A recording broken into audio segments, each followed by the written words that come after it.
been really excited to check out Marshall's venture into the soundbar world with the Heston 120, and honestly, it's an impressive soundbar. That's not just because of its eye-catching design. Let's take a deeper look. If this video is helpful to you, please hit the like button and subscribe to the channel. It really helps support my work and I would appreciate that support. Let's start with the design. Marshall brought their iconic amplifier design language here with that classic black and gold color scheme, complete with the recognizable logo and those brass knobs on the top. It looks great, and the knobs feel fantastic. You'll get manual controls for volume, source selection, and EQ adjustments. The knobs feel premium, operate smoothly on the volume and EQ, and have satisfying clicks when switching sources. Each one has an LED ring that shows you exactly what's happening. It's a nice touch that other soundbars usually skip. Now, the soundbar is pretty substantial, sitting in at 43.3 inches wide and 5.7 inches deep. It probably won't fit between your TV feet, and might even be too deep for some TV stands in front of those feet.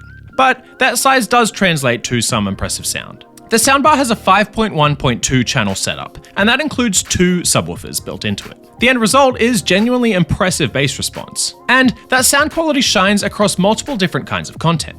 Music sounds rich and full. There's plenty of low-end punch without overwhelming the mids and highs. When I switch to movie content, the Dolby Atmos processing creates a surprisingly wide soundstage given the fact that there's no rear speakers. It's not going to replace a full surround setup, but the simulated 3D effect is pretty convincing. The Marshall app keeps things simple, which I appreciate.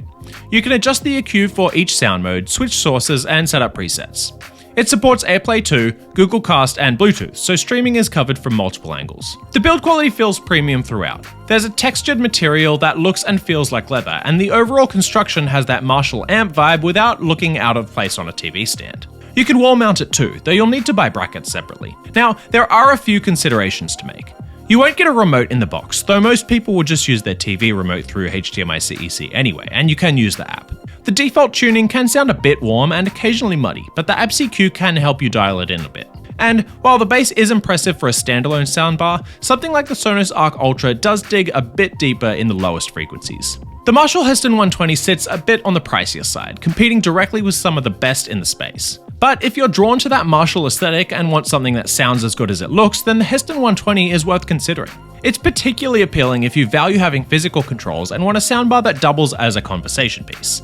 The audio quality is genuinely solid. It just depends whether you prioritize that distinctive Marshall style or want to squeeze out every last bit of performance for your money. You can get the Marshall Heston 120 for yourself using the link in the description. Thanks again for watching this video, and again, please hit the like button and subscribe if it was helpful to you. My name is Christian, and I'll see you next time.